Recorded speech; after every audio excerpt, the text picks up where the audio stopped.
Hello, and welcome to Discovering True Health, your weekly deep dive into health and wellness. Thank you so much for joining us today. Don't forget to hit the subscribe button to stay up to date on all our upcoming shows. We also have a lot more great information on our website, Instagram, and Facebook. All those links are below. So today we'll be learning 7 mindsets of highly successful people to set us on the path of success and best support our health and well-being.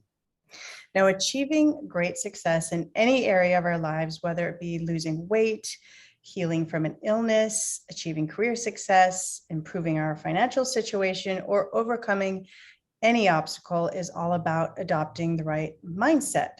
And research shows that mindset plays a significant role in determining life's outcomes.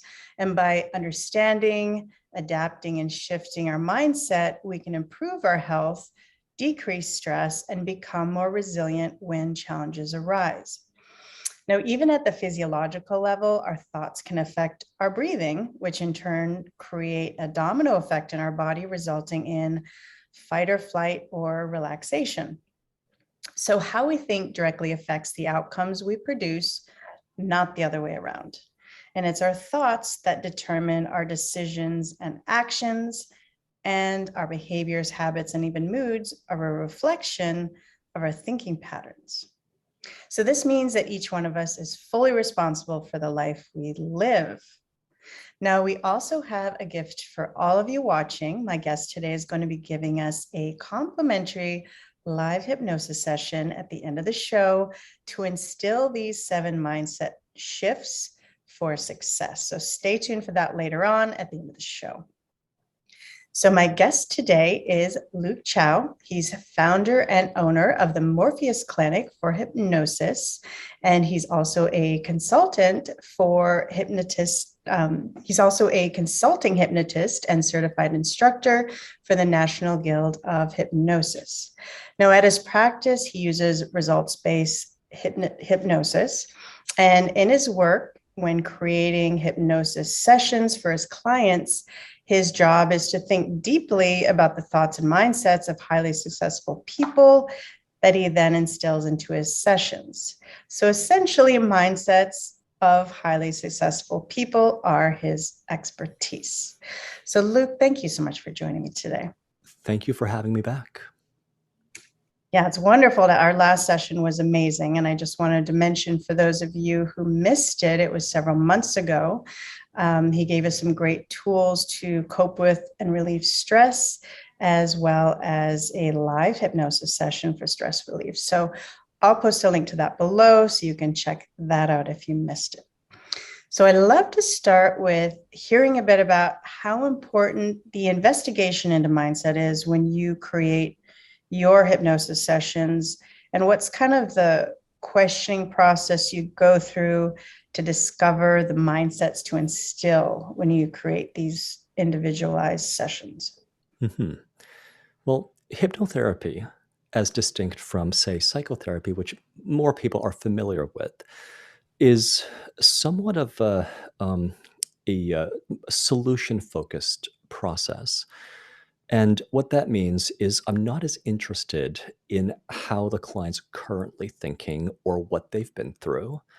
Hypnotherapy has a reputation for rapid change. So the way that we achieve it is by first having the client open their minds and then instilling the mindset of someone in the client's situation who is successful at what they want to do. So in a sense, we're teaching fearful public speakers to think like fearless public speakers. We're teaching smokers to think like ex-smokers who've successfully stopped smoking. We're teaching people who struggle to lose weight or to start a business how to think like someone who successfully loses weight or starts a business. So in most of my, questioning, I'm trying to figure out, ideally, what would someone think in the client's situation if they didn't have the client's problem? And it's kind of based on the premise that human beings are a lot more similar than we often give them credit for. And often we look at the differences, but if you kind of look at the overlapping part of the Venn diagram, it's much bigger than what's on the periphery. Just like, I don't know if if this is too appropriate, but like if you look at the overlap between a Chihuahua and a Great Dane, there is more overlap than there are differences, despite the superficial appearances. They're both dogs. They think like dogs. They're dogs. And that's the overlapping part, and the differences are just on the periphery. With human beings, we're human beings first and foremost. And the differences are actually peripheral to the point that we're all human beings, which means that if someone else is able to successfully quit smoking by adopting a certain perspective or mindset, then the client who's in front of me adopting the same perspective or mindset should at least find it easier to stop smoking. I mean, smoking, there is a physiological component, but in many cases, people already have used Nicorette or the patch, and they are looking for the mindset component. Just to use it as an example, people who believe that quitting smoking is necessarily difficult, people who believe that they're destined to go back to smoking again, have a mindset that's counterproductive. The mindset I've been instilling in my smoking clients, which seems to work very well, is that quitting smoking is a return to normal. Smoking is the abnormal habit that sort of started in the 20th century, and then we realized a few decades later it's killing people who have the habit. So, in the 21st century, we're reversing it. So humanity as a whole recognizes smoking is quite abnormal. Life as a non-smoker is normal. So if I have a smoker in front of me, I want to talk them into this, 21st century mindset that life as a non-smoker is normal. And smoking cigarettes is somewhat like huffing glue or sniffing paint, in that some people do it, but let's recognize that's not normal human behavior. So that's one specific example of how mindset might either help or hinder someone in the goals that they have. So almost all of my thinking when I'm planning sessions or writing a treatment plan goes into um, ideally what mindset do I have to communicate to the client for them to overcome their challenges. And for that, I do quite a bit of reading in philosophy. I do quite a bit of reading in psychology. I don't read as many hypnotherapy books as I used to, because I do believe that the tradition of philosophy that for thousands of years has tried to answer the question of how do we cope with the fact we're all going to die?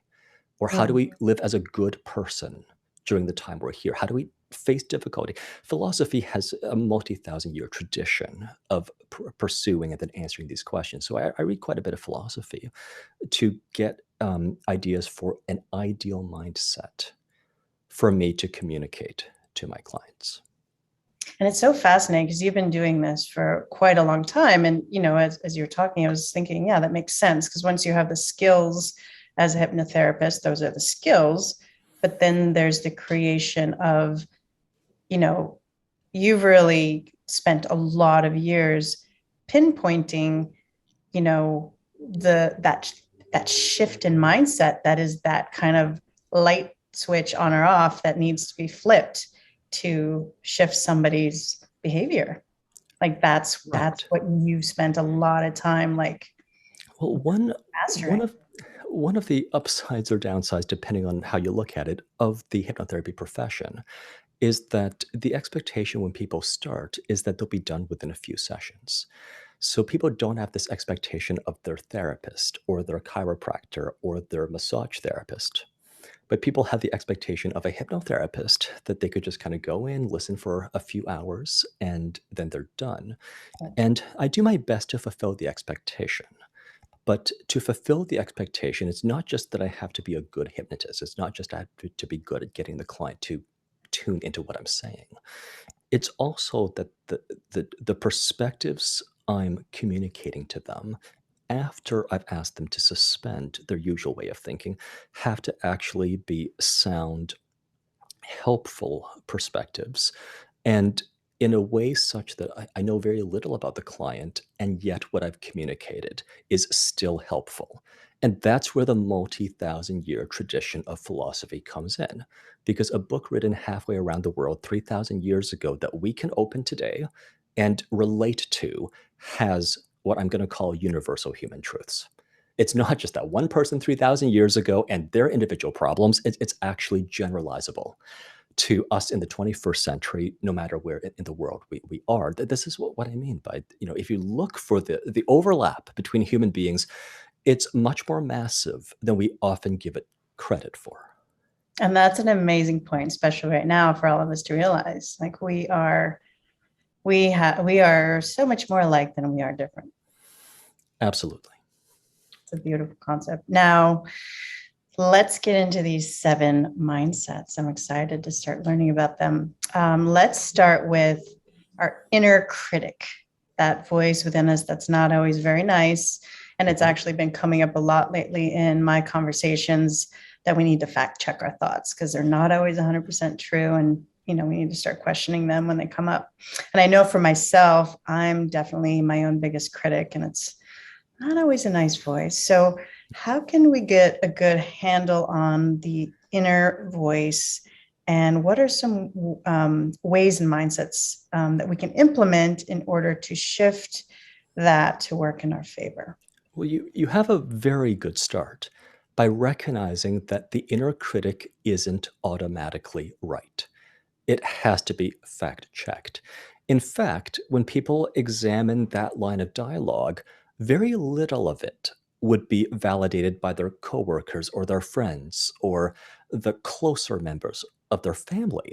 It's like, so here's the analogy that I use. Let's say that a film critic only ever gives 1-star reviews. So no matter how good or bad the film is, it's always a critical review. At some point, you're going to tune out of that film critic's opinions because it's not really it's not legitimate criticism if you can't also appreciate what is good. So the inner critic, has a very biased perspective. I describe it to my clients as a devil's advocate. It gives you the unpopular viewpoint. It is not a truth teller. I encourage my clients to kind of imagine their inner critic gets locked in a cage, labeled devil's advocate, not a truth teller, do not trust. And in its place, um, you know, growing up in the 1980s and the 1990s, I used to often hear use your conscience. And for some reason, I don't know if it's like the 21st century and morality seems quaint, or I don't know whether it's I became an adult, but it's like I don't hear so much anymore. People just saying, use your conscience. But your conscience is that still, quiet voice that knows right from wrong. So you don't actually need a harsh critic, just like a child doesn't need a harsh critic to be on a good path.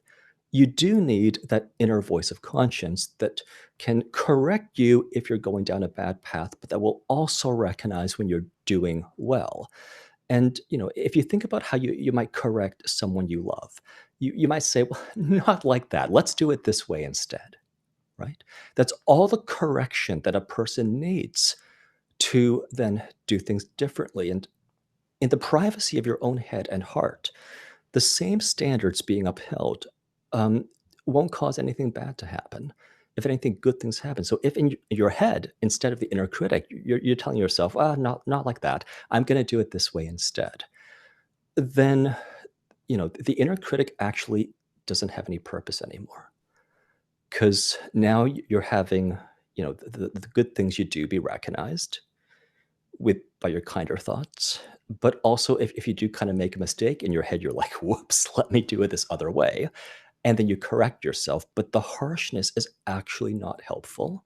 And it's not, it doesn't have to be there, just like in a workplace, just like in a household, just like in a school, in the privacy of your own head and heart. The kinder thoughts are enough. Beautiful. And that kind of leads us to the second one, which is that perfectionist. You kind of alluded to that. And many of us, including Yes. myself, are Yep. perfectionists. And it's easy to get caught up in analysis paralysis or put this idea out that I can't put this out there yet until it's perfect. And Mhm. I've had to learn from a mentor of mine that done beats perfect every time and why that is, Yes. which is life Yes. changing for me. But what are some kind of great mindset shifts for those of us who kind of get caught up in that perfectionist trap and we're not achieving our greatest potential because of it? And so, Mhm. how do highly successful people kind of approach Yeah. this Well, perfectionism? that philosophy of done is better than perfect is a very good one. Mhm. And, just to back up a little bit, just like we kind of critiqued the inner critic as not really serving a purpose, I'm going to critique perfectionism as actually not serving any good purpose. Now, in something like mathematics, right? 2 plus 2 is always 4. And there is such a thing as a perfect circle. But when it comes to communication, there is no perfect email. There is no perfect speech. There is no perfect way to handle a difficult conversation. So, in most endeavors, trying to hold yourself to some standard of perfection is actually unachievable. Like if we define perfection as unassailable, like no one could criticize it, it's actually impossible in anything that can't be reduced to a simple formula like 2 plus 2 is always 4. So done is a good standard compared to perfect because you can achieve it and you know when you've achieved it and then you can move on to the next thing. Another good standard in something like communication or art is authentic or genuine, where if you've expressed yourself authentically, you can give yourself credit for that and without blaming yourself if you haven't found exactly the perfect words. And another standard that I often suggest is good enough. So there was a psychotherapist named Winnicott who came up with the concept of a good enough mom because so many new moms want to be perfect mothers and they drive themselves insane because just like with everything else, perfection you can't achieve. But you can achieve good enough. So, we could broadly apply this concept of being a good enough mother to also being a good enough friend. You won't be a perfect friend. You might sometimes forget a birthday, but if you're a good enough friend, they're going to still be your friend. And there's such a thing as being a good enough professional. There is such a thing as being a good enough son or daughter. And, you know, these standards of done or good enough or authentic are, they're the kind of standards that we might uphold for other people. Because Hmm. probably, even if you're a perfectionist, you don't hold other people to standards of perfection, but you do hold them to standards of done or delivered. You do hold them to good enough, and you do hold them to authentic, but not perfect. In math, 2 plus 2 always will be 4, but even a calculator can do that perfectly. Right. Outside of math, in the human realm, we just do the best we can. And then, authentic or done or delivered or good enough are perfectly good standards. And, you Love know, that. I'll share one other thought on perfectionism, where so I often point to it's not really visible on the webcam, but I have this painting of a fish in my office, and it's very expressive. It's very dynamic, and I kind of point to it and I say it's a beautiful painting, and I love this painting, and usually people agree with me. But then I ask, is it a perfect painting? No. I mean, how do you even measure a painting by a standard of perfection? I mean, if you pull out a ruler, you'll realize that there are no straight lines, but that's not a measure of a painting.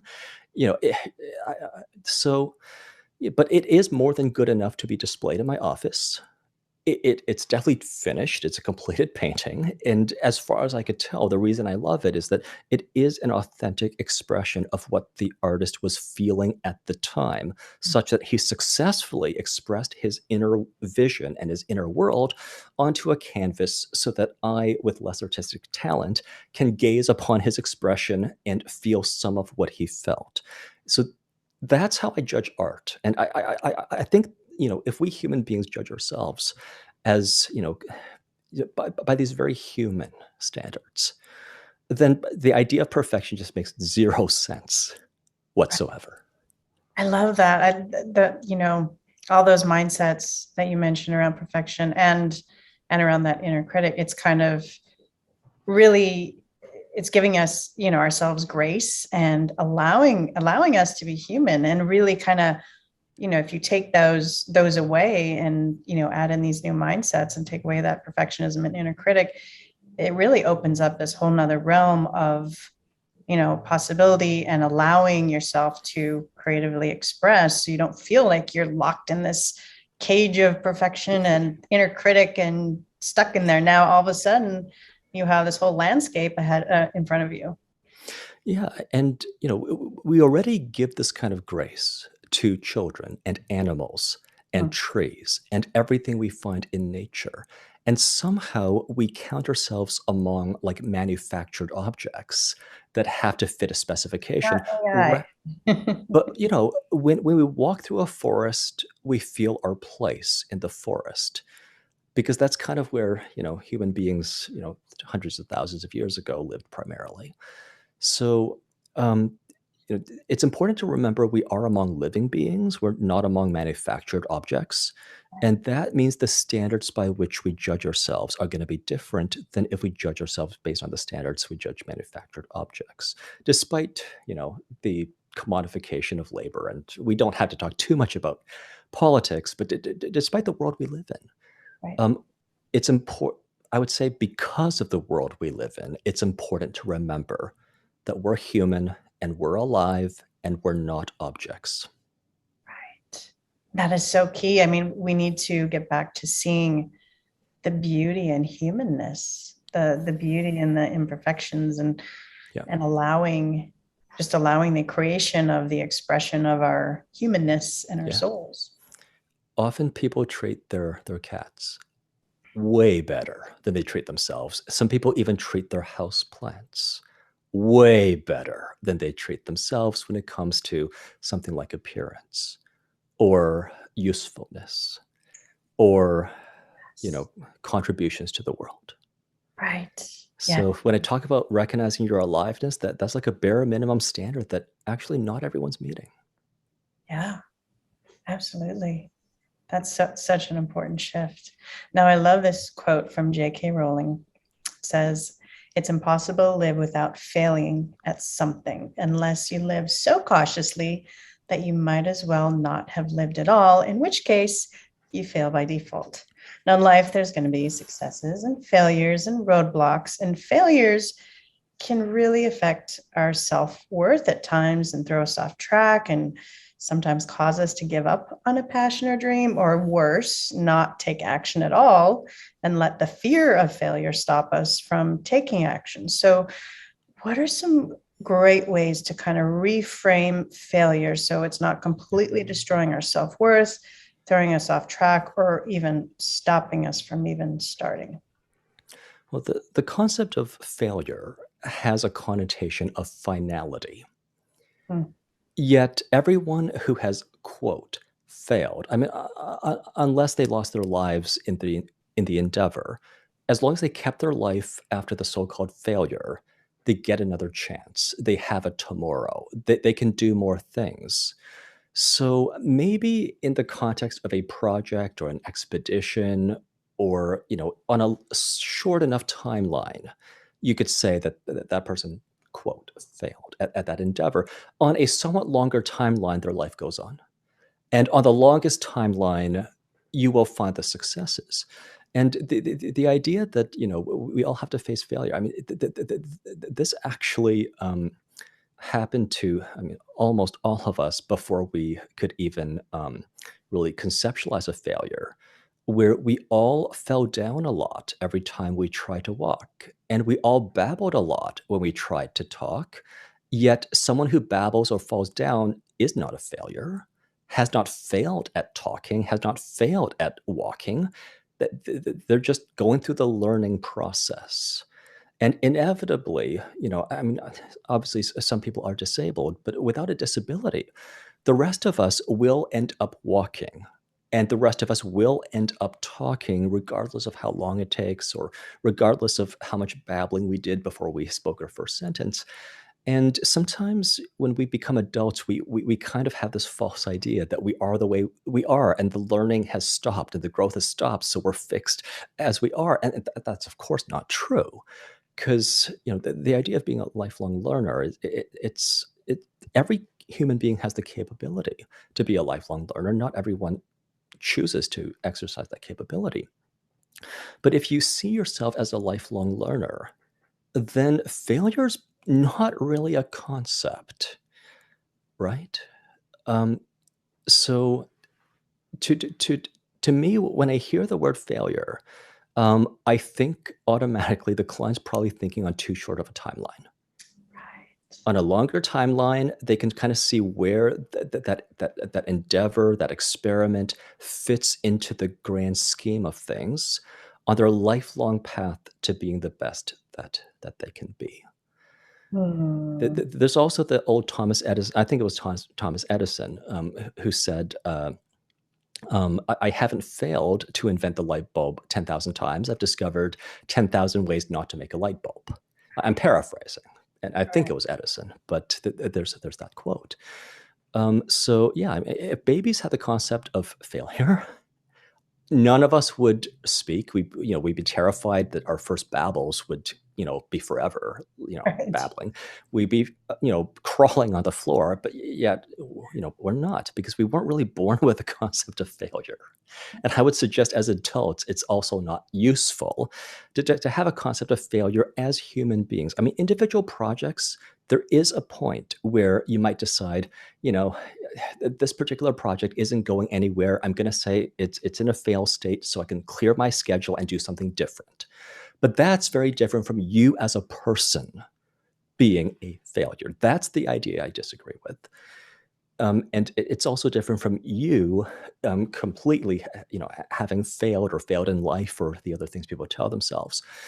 Again, on a long enough timeline, you know, it, the concept of failure doesn't really make sense. Yeah, I love that concept of looking at the timeline. That helps so much, and not taking a failure and kind of identifying ourselves to that failure. Like you said, it's just like, okay, it's something outside of you. This project Yeah, didn't work out, so, but it yeah, doesn't mean I am a failure. It just this wasn't working. yeah. And one other thing I'll add is what what I believe gets people back up again when they fall down, or in other words, what keeps people going when on a short timeline they quote fail, is a sense of dignity Hmm. and a sense of constant worth that's independent of your achievements, but worth that comes with being human. And, you know, one of the messages I communicate to almost all of my clients, whatever their endeavor is, so, quitting smoking, losing weight, starting a business, is that, if you can agree with this idea that a human being, by virtue of being human, has innate worth and innate dignity, then if you fall down, of course, you'll get back up again, right? But if you believe your worth depends on, the short timeline project succeeding, then there's less motivation to get right back up again. And we're often inspired by those who fall down and then get themselves back up again. Like when you watch the Olympics, like figure skating, for example, those who have the dignity to just get back up again and go on with the show inspire us. Even if they are not going to be on the podium, the fact that they get right back up again shows all of us what we're capable of doing. Most of our quote failures are in private, not on international television. So, yeah, this idea of innate worth and dignity is one of the it's one of the differences between how we treat human beings versus how we treat objects. Objects don't have intrinsic worth. If it doesn't serve a function, if it's broken, it literally belongs in the trash. But a human being can't just be trashed. I know in America, in some states, there's the death penalty. In Canada, we don't have the death penalty. In a lot of states, I believe that there is no death penalty, or at least it's not used, because even the worst criminals we recognize as being human, that they might not be very good human beings, or Right. they've made really bad choices. You know, But they're broken still, human beings. sorry? They're very broken human beings, maybe. You need some. They've had a lot of bad influences, Yes. usually. Yes. And if we can recognize that even someone who has little to no chance of reintegrating into society still deserves to have their fundamental worth recognized and still does not deserve cruel or unusual punishment. If we value that basic minimum of humanity for prisoners, then let's, all of us on the outside, all of us who have not committed crimes or major crimes, let us also value our innate humanity and worth and Mm, dignity. so important. Yeah, that's crucial to have that really strong feeling of your value, regardless of what's going on outside of you, regardless of, you know, what you're trying to achieve and if it's working out or not, or a relationship fails or Yeah. any of those things. You got to have that deep sense of your own self-worth, and that's really unshakable. And it's not always easy to achieve. And people could spend years and years in therapy to achieve it. And perhaps the only people who just kind of feel it naturally had really, really good parents and no bad luck as children. Right. But all the stars have to line up perfectly to kind of produce an adult who just has an unshakable sense of self-worth. The rest of us have to kind of remind ourselves of the kinds of things I'm saying. Where if you ask yourself, am I treating myself worse than we treat our criminals? Then probably you can elevate how you're treating yourself. Right. So it's kind of So, like a daily check-in or a moment by moment check-in, or when these thoughts yeah, come up or these feelings come up. yeah. Well, the analogy I use is that, you're something like your breathing, for example. So many practices like yoga or meditation, they start with breathing because we all do it, yet most of us do it without even thinking about it. So that's why intentional breathing kind of takes this usually automatic or unconscious process and brings it to the forefront of your mind. So when I talk about worth or dignity, I talk about it like your breathing or your heartbeat. So sometimes you're just not aware of your breathing, and you're breathing shallowly, and you're stressed or you're panicked. It doesn't mean you can't breathe deeply. It just is you're distracted from your breathing and your ability to control your breathing. Similarly, if you're feeling worthless, your worth hasn't actually gone away. You got distracted Mm. from your innate worth. If you're feeling undignified, it's not that the dignity went away. Just like if you can feel your heartbeat again, you look in the right place in your inner world, there it is again. It's just you got distracted from your Mhm. dignity. But once you turn inwardly, there it is again. Powerful. That's a beautiful analogy. I love that. Another great quote I saw Ron Failer, and this goes to the timeline and about getting back up. It's Michael Jordan talks about how he's missed more than 9,000 shots in his career, lost almost 300 games, Yep. 26 times he was Yep. trusted to take the winning shot. He's failed over and Yep. over and over again, but that's why Yep. he succeeded. It's this Yeah. timeline. And one has to let go of perfectionism to make to take all those shots. Like a really good baseball player isn't hitting like point eight or point nine. It's like roughly ballpark about like one third of the pitches they hit, and that's a professional ball player. So, in most of life, no one's expecting perfection. Yet, if you are expecting it of yourself, that's where you might not even take the shot. Yeah, yeah, absolutely. Now, another big issue around success or following our passions or making life choices that can really throw us off and cause a lot of inner turmoil, and I can really relate to this one, is when, hopefully well meaning friends or family or acquaintances kind of jump in and tell us, you're not going to succeed, or maybe they're not very supportive, or, you know, your passion or what you're trying to do, your creative project. Yeah, it's not the best idea, or maybe give us unsolicited advice that may not feel so positive. So, Mhm. what are some kind of good mindset shifts that we can kind of have in place to arm ourselves when these situations arrive? Yep. I can tell you that in my own life story, my decision to become a hypnotist or a hypnotherapist was not an easy one. It was definitely not supported by my parents. Mm. It's a rather unconventional career choice, I think, for anyone, but especially coming from a family where my dad's a doctor, and my parents kind of expected me to do the same, and my sister's like an Ivy League educated lawyer, so they kind of expect me to follow a similar path. And then I decided I would, first I tried to write self-help books, and had semi-success there. And then I, started my hypnosis practice, and I actually had to, for a few years, just minimize how much contact I had with my parents, because every time I would talk with them, the question is, when are you going to med school? When are you going to law school? But I had to get through the proving myself in order for them to then see that the dream can be reality. They don't have the vision I have or had back then. I had the vision, I had the plan, I was thinking about it every waking moment, and obviously that makes me the right person to execute the plan. My parents, they can't even see it. They can't even imagine it. Of course, now they can, but there's no way they could have Reality now. way back. It's just simple reality. Yeah. And I read a book recently called The Dip by Seth Godin, and it's a very short book.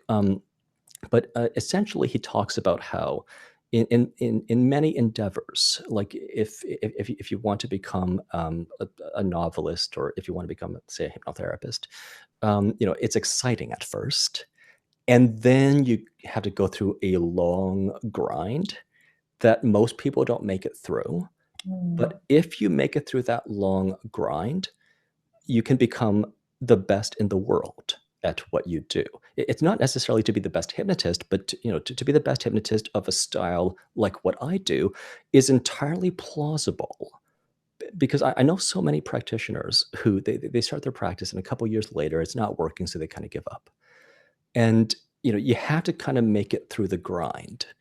Yeah. But on the other side, because you have so few other people who made it through the grind, you use J.K. Rowling as an example. She submitted her manuscripts to so many different publishers before she got accepted. She made it through the grind. Now she's a world-class children's author. So, um, so one mindset is that the pot of gold at the end of the rainbow is there, and if you're seeing it and others don't see it, possibly you've just thought about it longer, so you have a plan that they don't. Um, a- Another perspective is that I've stopped listening to advice from people who haven't actually done what I want to do. So let's say I want to ride a motorcycle. I want to learn how to ride a motorcycle and be a good, skilled, safe motorcyclist. I'm not going to listen to anyone who's scared to ride a motorcycle, right? I'm only going to listen to people who already have their license and they've ridden for a number of years, because they actually have an informed opinion. Those who haven't done what I want to do not actually have an informed opinion. They have guesses and speculation and very often their own fears, but they don't have an informed perspective that comes from real life experience. Now, if you ask professional hypnotherapists, is it possible to make a living as a professional hypnotherapist? They're all going to say yes, because of course they made it through the other side, and they know they're ordinary human beings. But then if you ask like a career counselor, or if you kind of, like in my case, my parents, should have become a professional hypnotherapist, they they if it's not something they've kind of researched and thought through, it's not even in the realm of their possibility. So I guess what I'm saying, just to summarize, is you do have to weigh opinions Mm. in accordance with how knowledgeable the opinion is. That there is such a thing as a poorly informed opinion. There's even such a thing as opinions born of envy or opinions born of malice. And you this means you have to be selective. about which opinions you care about the most. And the ones you care about the most should be the ones that are best informed. So, people who've gotten the motorcycle license, people who became professional hypnotherapists, those are like, if you want to follow their path, those are the opinions worth listening to. Right. And I think it's, I've thought about this a lot lately because whenever you put yourself out there, especially, in a public space, you're going to get criticism. And, I've kind of read a lot or watched a lot of interviews of people that are very successful. And a lot of them do say it's the people, unfortunately, closest to you in the beginning that are the most like your closest friends, your closest family, that they Yep. all say, like, just so you know, like, it may be shocking at first, but it's probably going to be your family or closest friends that are going to try to stop you or be negative about what you're doing. And maybe the perfect strangers are going to be the most supportive. And I have a take on that, because I've experienced the same thing. I think most people who try to go out on a limb, they'll experience the same thing. And when I teach hypnosis, I steer people away from hypnotizing their family. And the reason is their family sees them as like a younger sibling or the former baby whose diapers they used to change. Mm, The family member doesn't see them as a hypnotist or as a future professional. A random stranger doesn't have such preconceived notions. A random stranger sees the current you only. And the current you only is the most up to date you. So if the most up to date you has like X months or X years of training, then that's all they see. And that's a good thing. mm, Because like all the times you fell down over your entire life and then had to get back up again, you know, your family might know it, but those who don't even care about the times you fell down, they only care about who you are today. They're kind of seeing you more clearly, mm. right? Beautiful. Because like who you had been like a year or 5 years ago is now outdated. It's Right. outdated information. Yeah. It's not who you are right now. Yep. You've evolved and grown. Yeah. Well, one analogy I use is, I don't know if this is too nerdy, but I like nerdy. I'm old enough to remember the Windows 95 launch, where in 1995, Windows 95 was a really big deal, Mm, right? But today in 2022, if someone gives you a laptop running Windows 95, you'd be like, oh, what is this? right. Now, it was state of the art, now to 27 years ago. That doesn't mean it's, bad. It's just sort of like the stage that Windows was in 1995, and of course, over 27 years, it's evolved into something more polished and, somewhat more stable. So, if you kind of see human beings as also going through like versions of themselves as they go through the phases of life, where the person you see today is the latest, greatest a version of themselves, and then like who they were 5 years ago is like, I mean, good enough for the time, but no longer current. That I think is quite a, it's quite a compassionate way to see people, and also to see yourself. Because we, like more than family, we remember our biggest mistakes. We Right. were there for our biggest mistakes. We have memories of them. Yeah. So often, like we do this to ourselves, where we remember when we were Windows 3.1, and we're like, "Oh, that was so embarrassing." Right. But But you also no got to one. be willing to go out there and suck. You got to be willing to say, you know what? I'm Yep, going to be terrible at yep, first, but I'm going to get good. yep. Then I'm going to get better. Then I'm going to be the best. But I'm okay with And sucking at first. absolutely. And this is how we learned how to walk. This is how we learned how to talk. And this is how we learn to do anything. And they don't let babies ride motorcycles. So you're going to, as a late adolescent or an adult, going to first suck at riding a motorcycle. And then you're going to get better. And then you're going to be a good, safe motorcyclist. So yeah, it's inevitable that if you're going to do anything, that at first you're not going to be good at it. But you have to keep the long timeline in mind. Right. And what I think too is, when I get criticized by people close to me, I'm like, you know, I I'm a bigger critic of myself than you. So what you're saying, I'm probably criticizing myself about it like 100 times more. Mhm. So I got this. I got the criticizing game good Yep. within me. Yep. I'll get there. Don't worry. Absolutely, absolutely. I mean, if you are gonna make mistakes, let them be your own mistakes so Yeah. you can learn from them. Like, I'm done with following uninformed advice and then making other people's mistakes that then I have to live with. Yes. I'm taking responsibility for my actions, for any bold risks I take, so that if I make a mistake, at least I have the knowledge that I chose it. It's my own darn fault that I fell down, and it makes it easier to get up if it's my own fault that I fell down. I love that. Yeah. You're not making a mistake because you listen to somebody else. Yeah, yeah, Be worse. All right. So now for some, there can be blocks to success and financial success around money. yep. People who grew up in religious homes may have the instilled belief that money is the root of all evil. That's a thing. And there can also be Mhm, many other detrimental beliefs and mindsets around money that can be yep, subconsciously block us from success. So what are mhm. some great mindsets around success and money that are important to incorporate so we're not blocking ourselves from the financial success? Yeah, and I actually did a session earlier today exactly for this issue, Mm, with a client who's quite a successful lawyer, who you would think, she deserves all the money that she makes for the work that she does. mm, And yet, as we just talked about, each person is their own worst critic.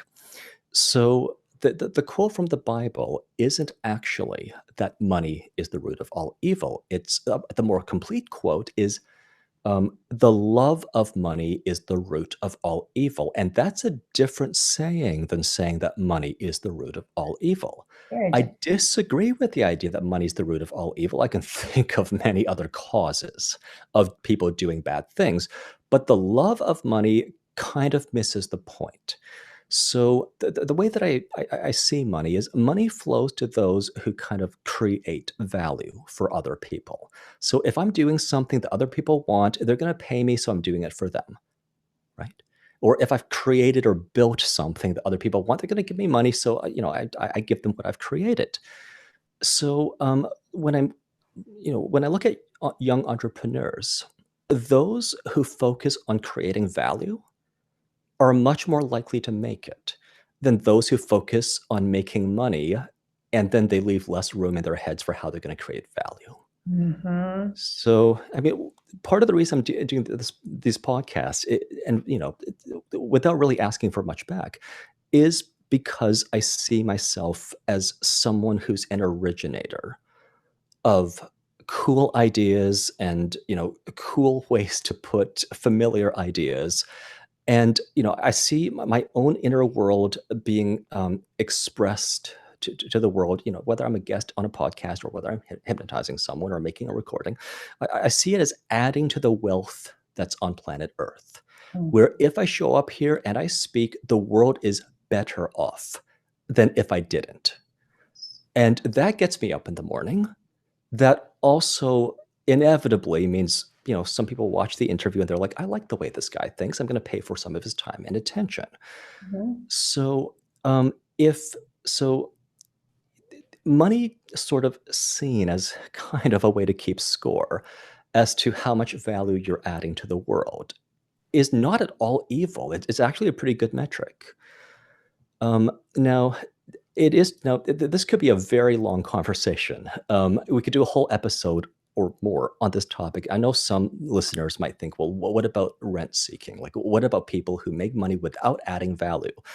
I know that that practice exists, or like people who just day trade. They're not really adding value, but they're making money anyway. I mean, you could say the value they add is like arbitrage, but anyway, it's a long conversation. Right. But for most people, when they think about making money, they're thinking about starting a business. They're thinking about pursuing their passion. And if you see money as validation that what you've made is of value to the world. Now, money's not the only metric because sometimes art is fantastic, but not valued very highly because the artist is not well known. So money's not the only metric. Like expensive art is not necessarily better than inexpensive art. It's just that the artist has passed or is more famous. So, but money is Good a PR. metric. Right. Well, yeah, And a money good is PR. Yeah, person. they good PR. We're in the right place at the right time, and the right person walked into the gallery at the right time. Um, so that's one perspective. That if you see yourself as a creator, and the money that you make is just fair exchange for the value you've created with your thoughts or speech or actions, there's no immoral component to that whatsoever. Right? Like, how could you say it's immoral to add value to the world and then have other people very willingly pay you money so they can have some of what you've made? Right. So that's one take. Um, One other perspective is that um, wealth is on a spectrum, and morality is on a separate spectrum or dimension. So the false idea is that wealth and money are on the same dimension. I don't know if this is getting too nerdy, but it's basically Oh, I the love false it. idea is if you're high in wealth, you're low in morality. If you're low in wealth, you're high in morality. It's a rather Christian idea. Actually, I think a lot of it has to do with the Christian faith. Yes. Um, but I can definitely think of people who are high in wealth and high in morality. I can think of people who are low in wealth and low in morality.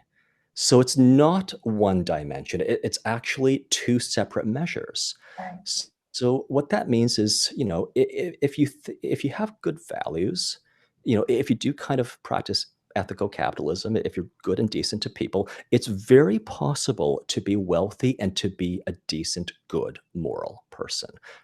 Those two things are not contradictory, and I think it's quite a false idea that wealth necessarily corrupts, or that wealth necessarily makes one bad. In fact, the philanthropists of the world who, can cure malaria, or who can donate like a plane full of food, they they're the wealthiest people in the world. Like, I can't be as philanthropic with my money because I've got my own survival needs to meet. But someone who's accumulated a massive amount of wealth, like Warren Buffett, can give away billions and billions to whatever he decides is a worthy cause. Yes. So, I'm kind of busting this idea that, that No money is correlation the root of whatsoever. all evil. Mm. Yes, but the love of money, I do think, takes people's eyes off of value creation, and Right. it puts it on just like the score Yeah. that's supposed to be, just like one of the metrics of the value that you're creating for other people.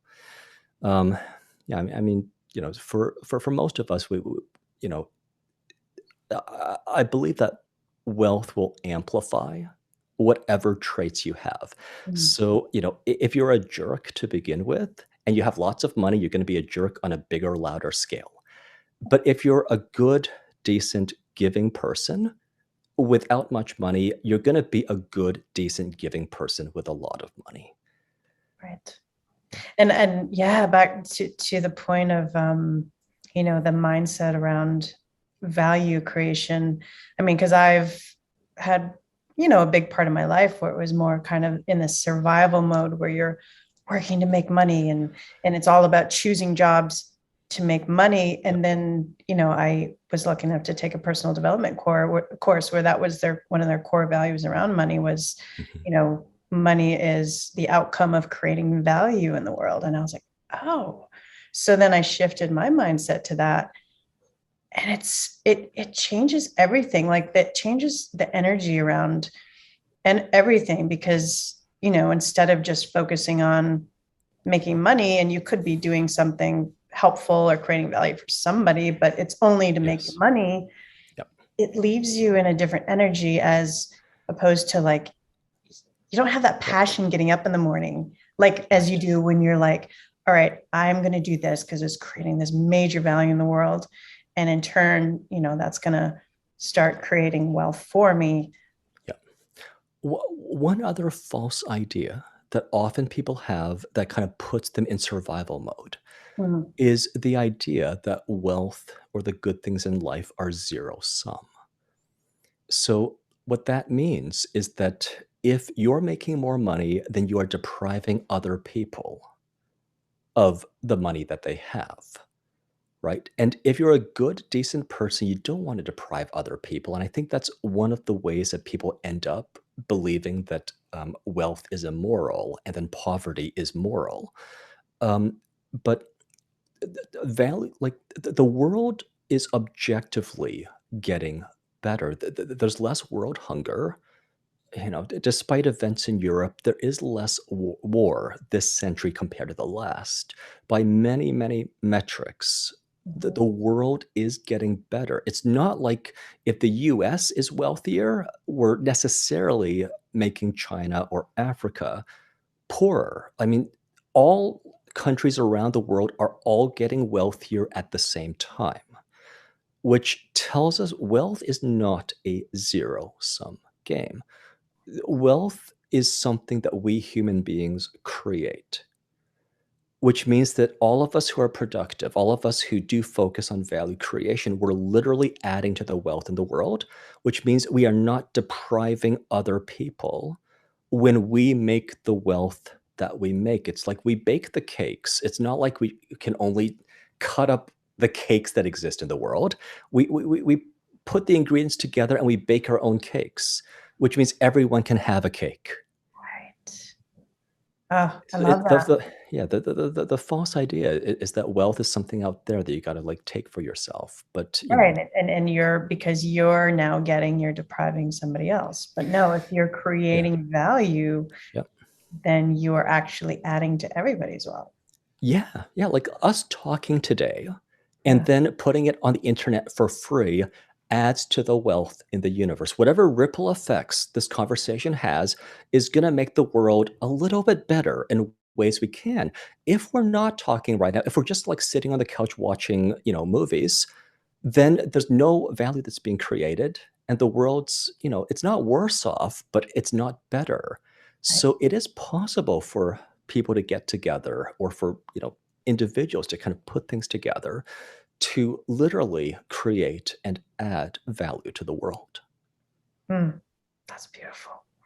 Yeah, adding value is where it's at. I mean, my shift with that was, I mean, just waking up in the morning, you feel like a different person. You feel happy and passionate, excited. And, even if maybe your project isn't making money yet, Mhm. I mean, I was much happier than when I was making a lot of money, not doing a project where Well, I didn't feel I was creating value yeah, in the world.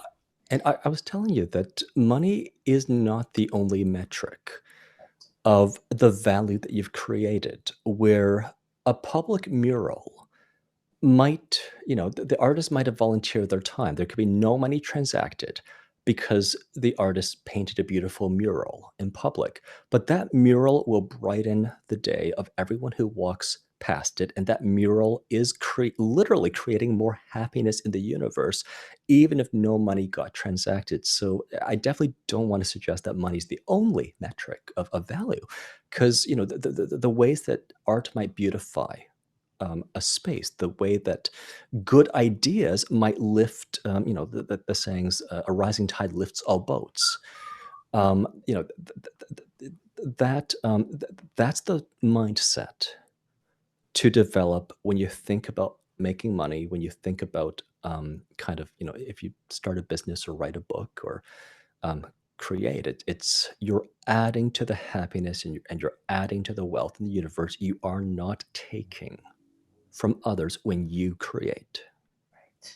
And that's a different currency that fills you with something that's that intangible that Or money could or never. or others. See, so later on, I might talk a bit more about my TikTok channel, but I don't expect, like, it's not a sales pitch when I make videos for TikTok for younger people to hear the kinds of things I have to say. Like, I know that the bigger the audience I speak to, and the more I say the kinds of things you've heard in this conversation, for example, the more the world will get better. I know I can't change everyone. I can't change everything. I know there are only so many people I can But it's a reach. ripple effect, like you But said. it's a ripple effect, and it means I never quite have to feel helpless Yeah. when I read the news. And I never have to feel like that the world is bad, because I know that, there are at least some things I could do, namely putting out messages that I think are going to help people who hear them. During the pandemic, for example, I couldn't staff an ICU, of course, but I made a number of hypnosis recordings for healthcare workers and essential workers so that while they're dealing with all the stresses they had to deal with, like in the first few months of the pandemic, at least there's someone saying that you're valued, you're appreciated. And that message adds to the world in immeasurable ways. Yeah. And I'm happy, even though it's not monetized. Like I don't monetize the videos on my YouTube channel that, are just hypnosis recordings because I don't want ads in them. But anyway, um, uh, so I guess what I'm saying is that seeing that my words have some kind of positive impact is a greater currency sometimes than more dollars in a bank account. Right. Obviously, my survival needs are met. I can say this because obviously my survival needs are met. If they weren't, I would be in a different situation. But another reason why it's not immoral to pursue money is that I can self actualize as a hypnotherapist because my survival needs are met. If I were impoverished, then it would be more difficult for me to freely give away my best thoughts and my best ideas. It's because my survival needs are met. I feel financially secure. I eat decently. I sleep well at night. All my needs are met. That's when I can be at the top of Maslow's hierarchy and be self-actualizing.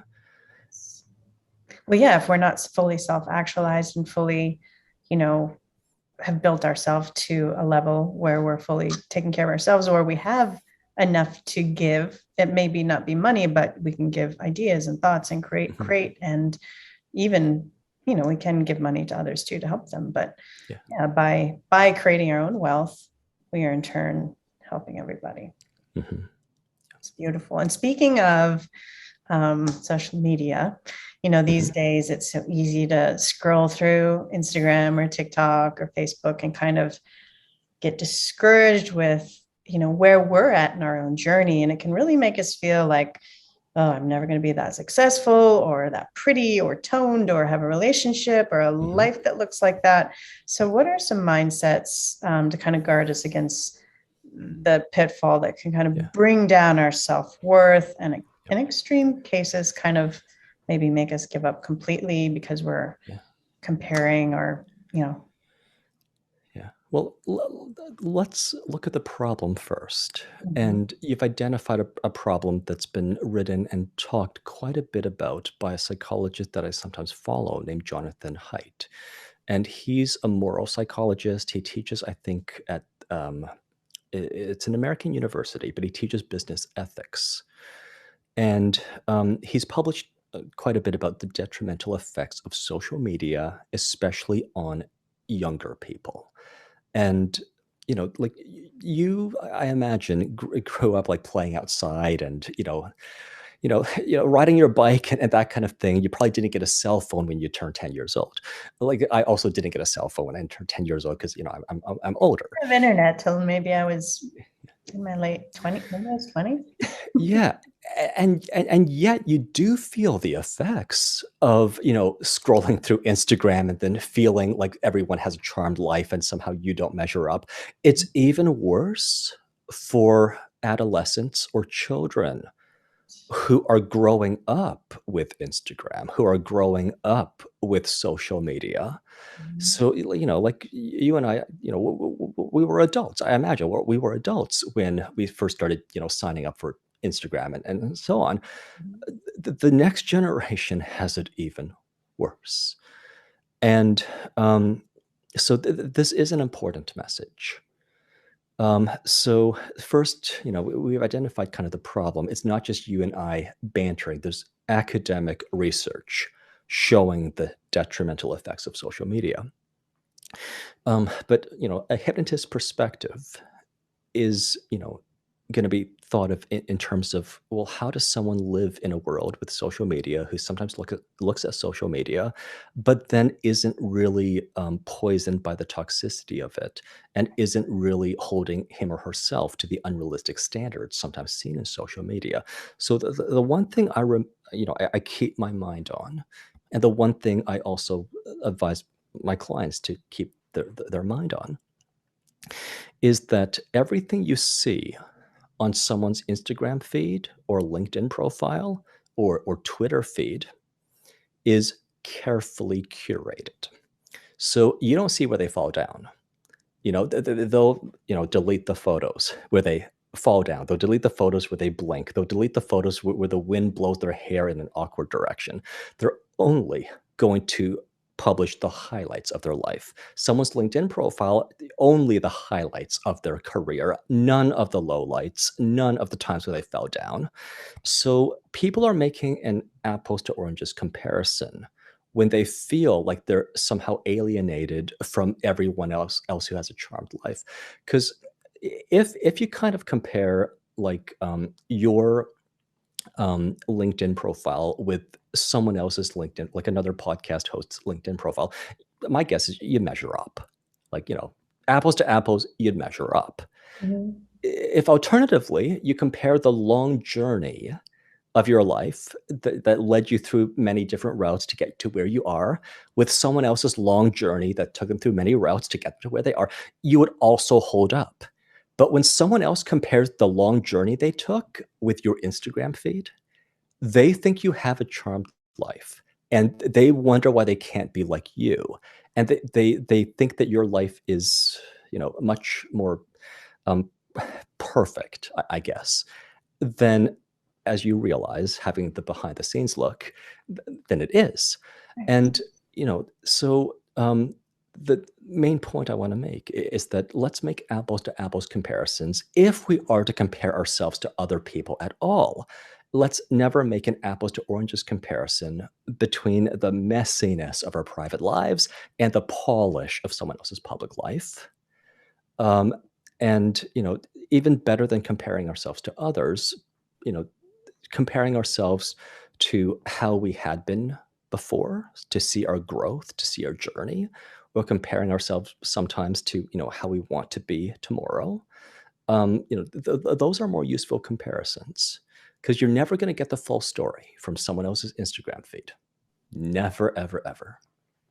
Right. You're seeing the perfection. You're not seeing the journey and the failures behind it. You don't see the 99 out of 100 shots they sent to the trash bin. Right. Absolutely. So important. And like you said, for these children growing up with, that are born, basically born into this, this is Mhm. something we really need to address as a society and really kind of start building tools around this for these children. Yeah, yeah. I mentioned, and you might ask again about the TikTok channel. I only just fairly recently started, Yeah, let's get and into that. it's How can we because contact you and what kind of resources do you have available? do you want? I can talk about it now. So yeah, probably the best way that people can kind of hear me talk more about the kinds of things I say would be either my YouTube channel or my TikTok channel. And both are at Morpheus Hypnosis. So youtube.com/Morpheus Hypnosis or tiktok.com/ at Morpheus Hypnosis. You don't need the app actually to use TikTok through the website.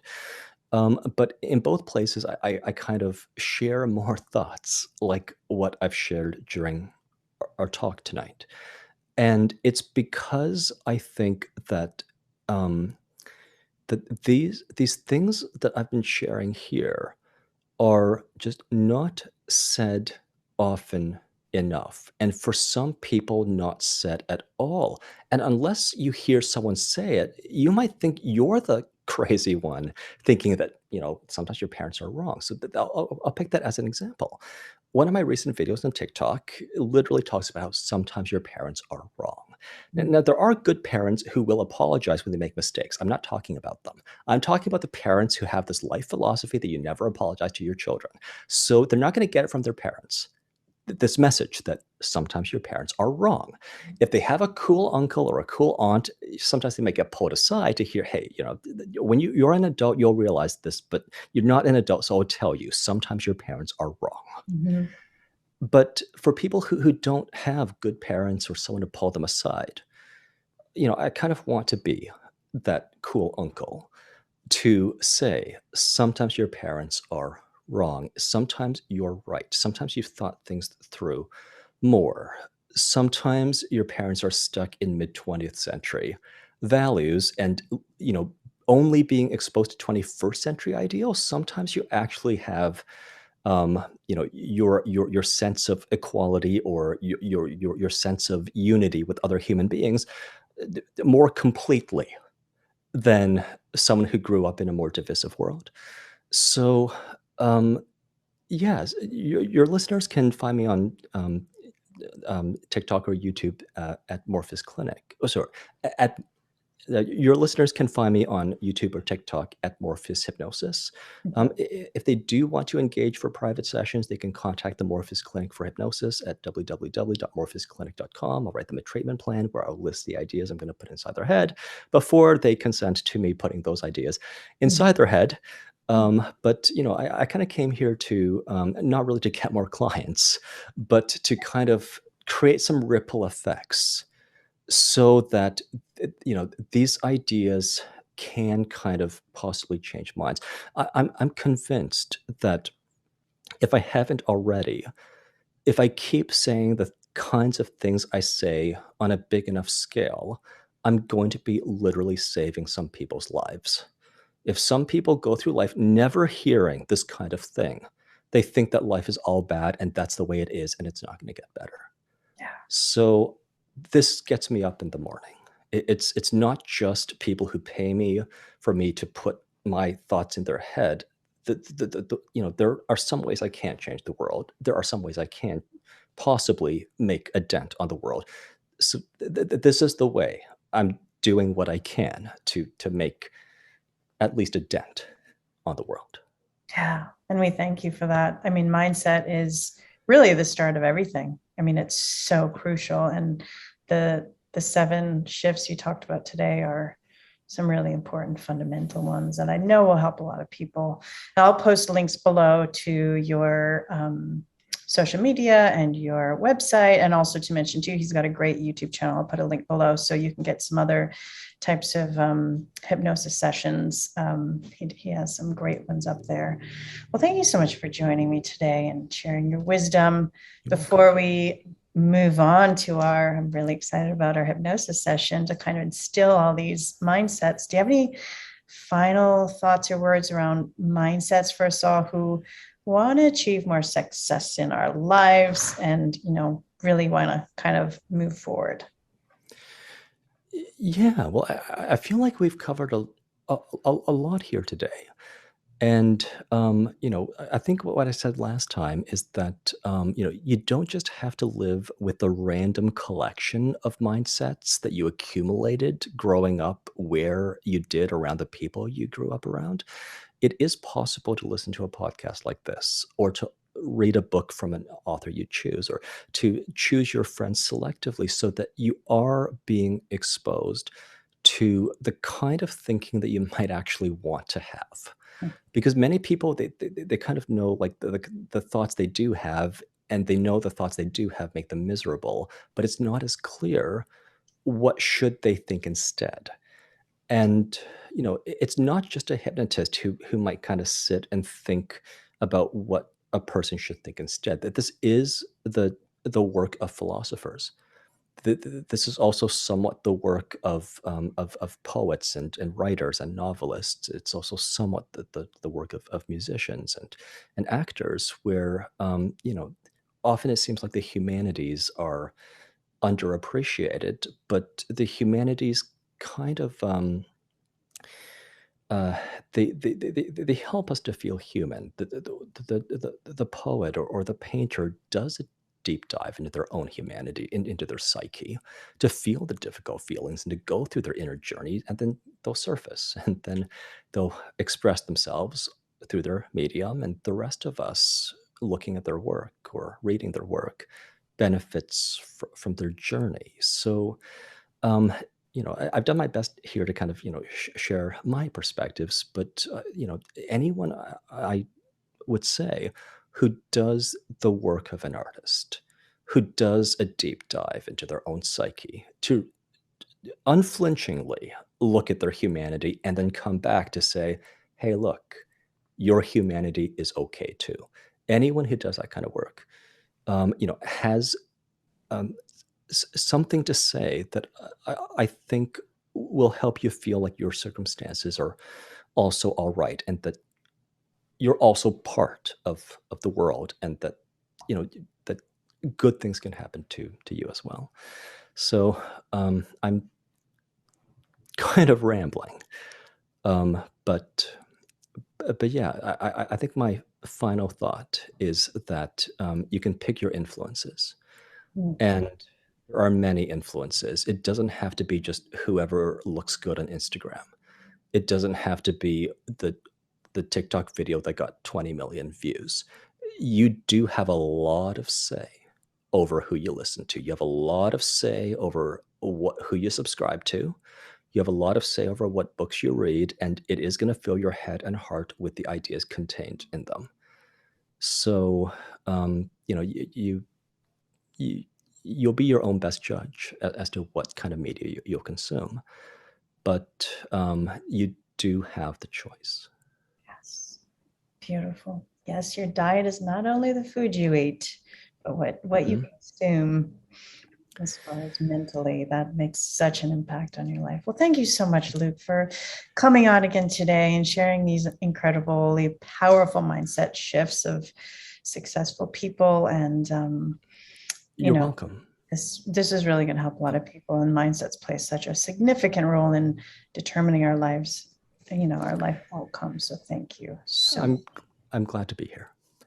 Now, as promised, we are ending the show with a live hypnosis session from Luke to really instill these 7 principles. If you're driving, turn this off and listen to it later. If not, find a comfortable seat where you can lean back, support your head and neck, and relax. Close your eyes and enjoy. And with your eyes closed, take as deep of a breath as you possibly can. And in every breath you're breathing, perhaps you can tune out of the outer world and tune into your inner world.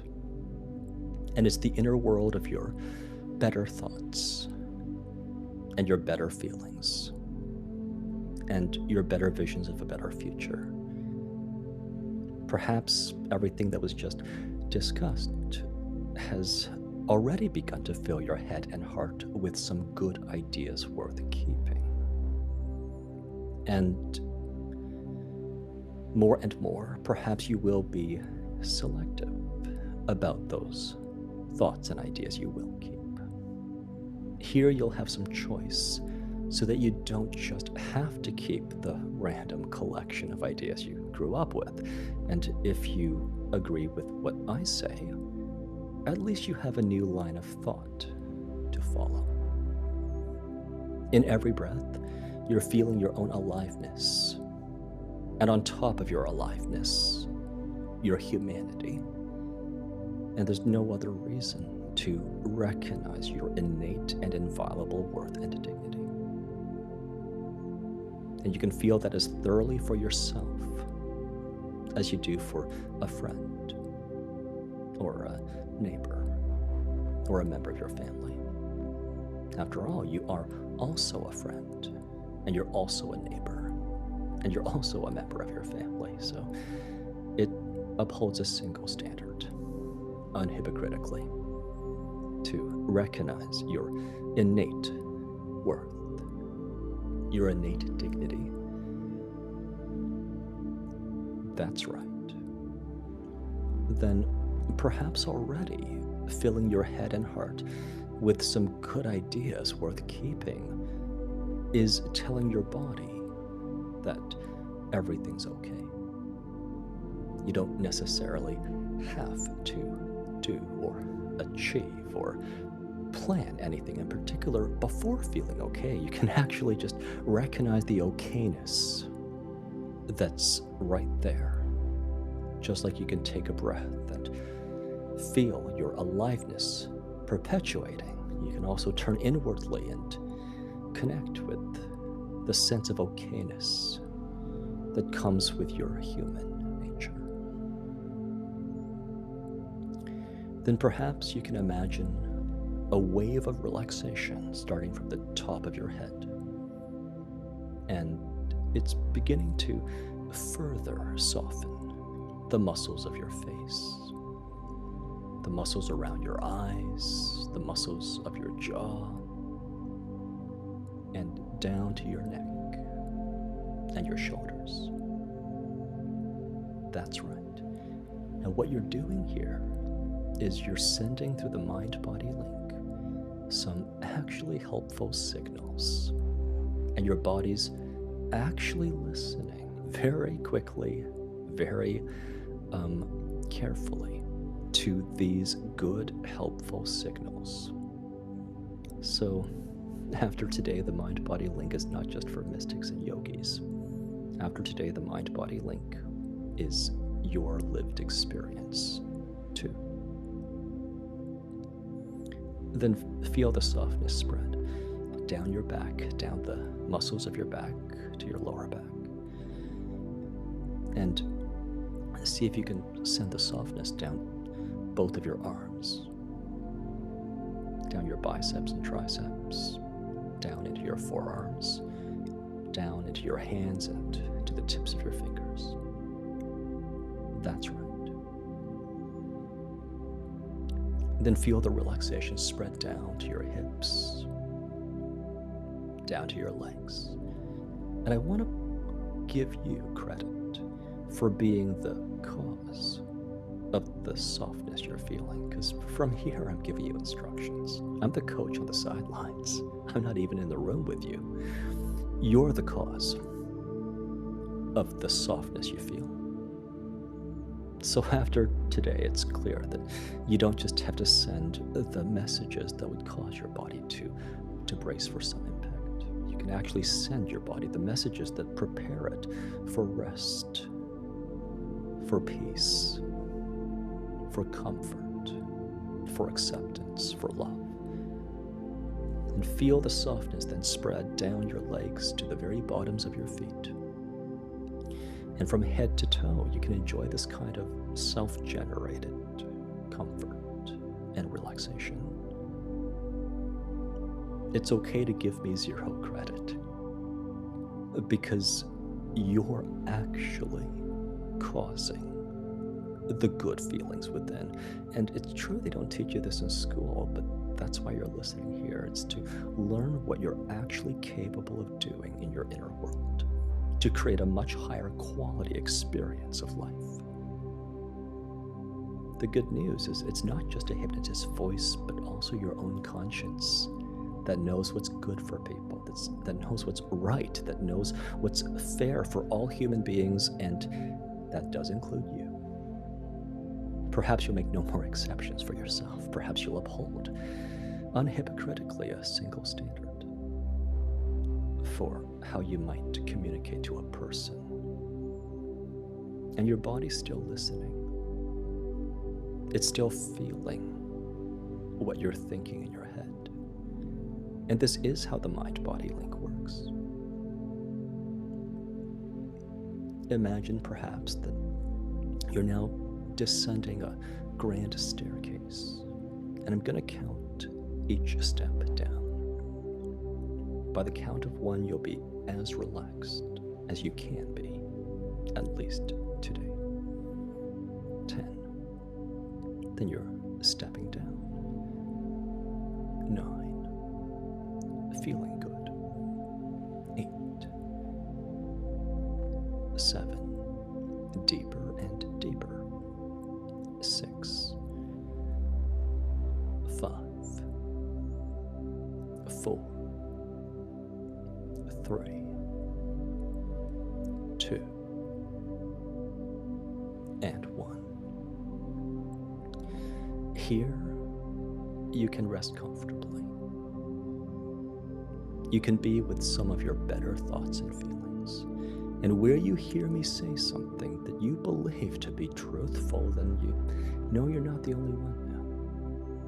And more, perhaps you'll keep those thoughts you'd freely choose with your present-day judgment, and then you'll discard those thoughts you never actually chose in the first place.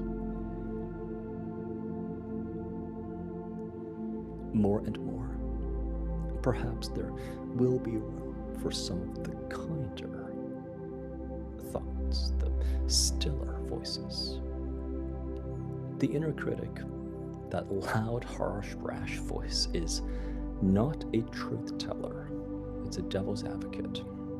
It cannot be trusted, it cannot be believed in. Perhaps you might put it in its own cage, label it devil's advocate, do not trust. To leave some room for the kinder, gentler thoughts that we might call your conscience. And your conscience can recognize when you're doing well, when you're on a good path, and your conscience will gently correct you if you're about to go down a bad path.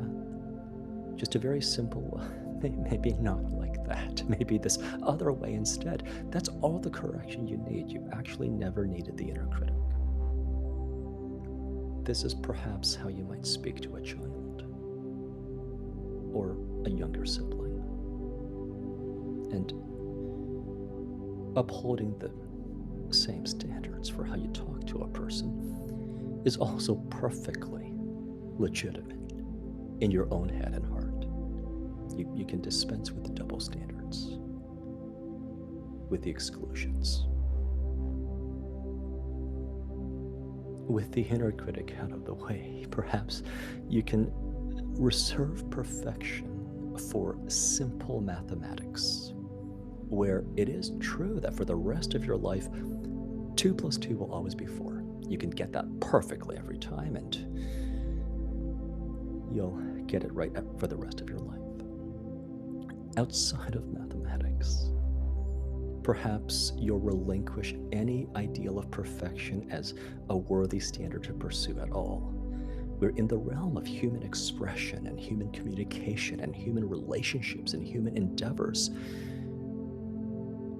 Good enough is often an excellent standard, and sometimes done is an excellent standard, and authentic or genuine or heartfelt are always good standards. But you never had to uphold a standard of perfection in communication or expression or creation. Done or good enough or authentic were always perfectly good standards that are recognized by all of your peers.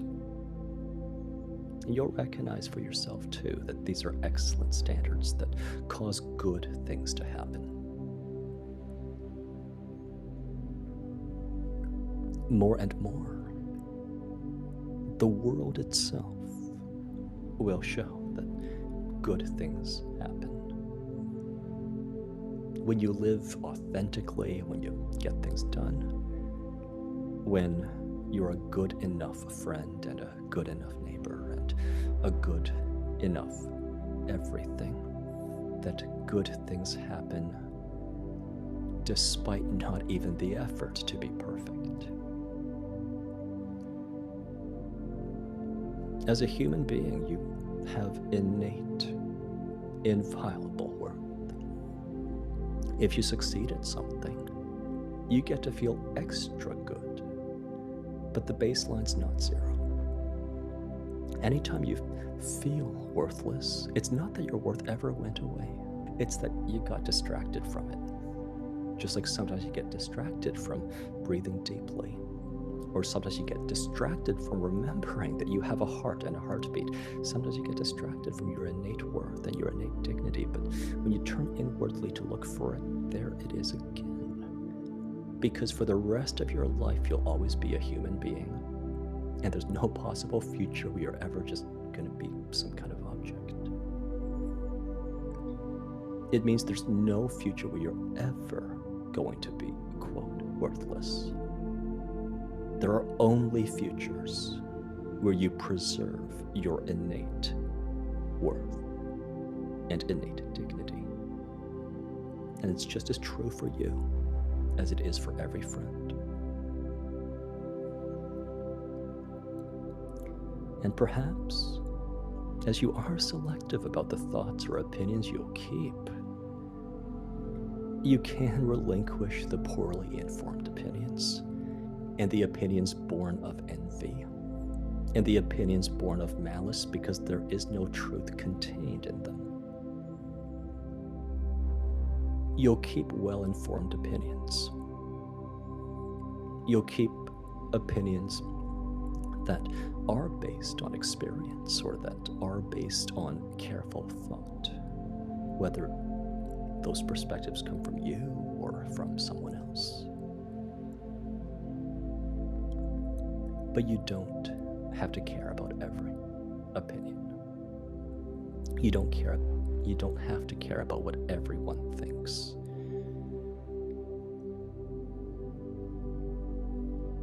More and more, perhaps, you'll also nurture within your head and heart all those thoughts and feelings and virtues and values that you want to see more of. Because now that your attention is on your inner world, you're feeling that they're there. And they never deserve to be in the background. They never deserve to be shoved aside. They actually deserve to be in the light.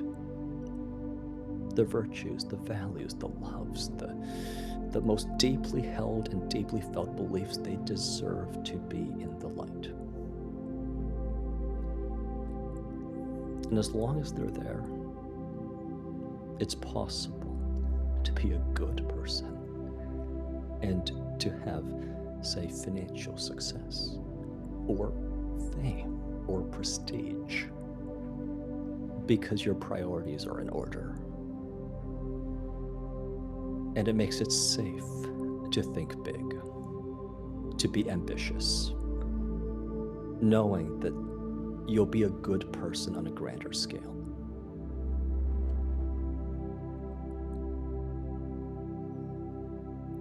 Perhaps you'll recognize it's possible to be rich and good. And you'll see yourself as one of the creators on planet Earth, where when you wake up in the morning, you are looking forward to how you're going to add to the world with your time here. And then as you live your life, you are adding to the world with the plans you make and the words you speak and the actions you take. And every night when you go to bed, you can rest deeply satisfied that it was a day well spent.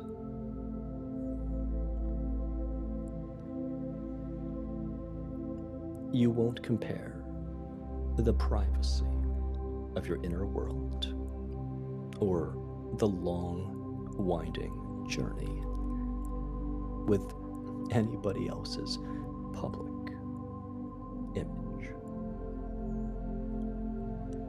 If you compare your winding journey with anyone else's winding journey, you'll hold up well. If you compare your public profiles with someone else's public profiles, you'll hold up well. But what you'll see is the false comparison between your private life or winding journey and someone else's carefully curated, polished, outward presentation. When you do scroll through social media, perhaps you'll recognize how curated other people's profiles and posts actually are. For every photo that's posted, there might be 100 that are not. For every meal that's photographed, there are many that are not.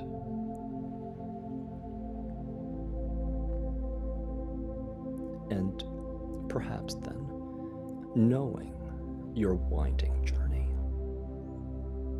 you'll recognize that you aren't at the same place you were at a year ago, or 5 years ago, or 10 or 20 years ago. And back then you did the best you could for that time in your life, which means you can look back with zero shame.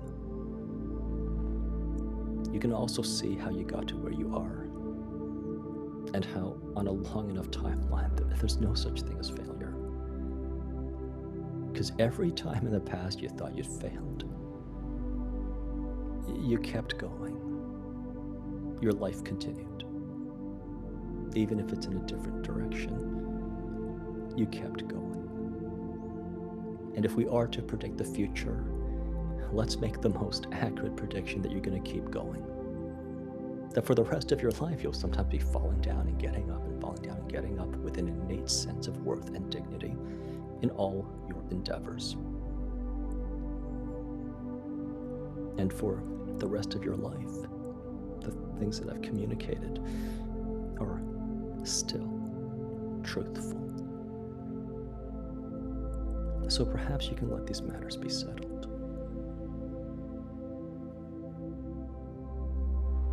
And ideas to the contrary, you just don't have to keep any longer. And perhaps you might imagine how the rest of your day, maybe the coming days, might be a little bit better because you're seeing yourself and the world through some clearer lenses. You'll see for yourself, I have not given you a fantasy about you. I've described you to you as clearly as I could. And the fact that I can might tell you that there's much more in common between human beings than differences. Then bring that vision of a better future back to the present. Let everything sink in. Then as I count, begin to bring your attention outward. Begin to feel energy return with every count. And let every part of you, heart, mind, and body, let it all come together to help you in these perspectives. 1. Become aware, perhaps, of this breath of life still, faithfully, dependably, keeping your aliveness going.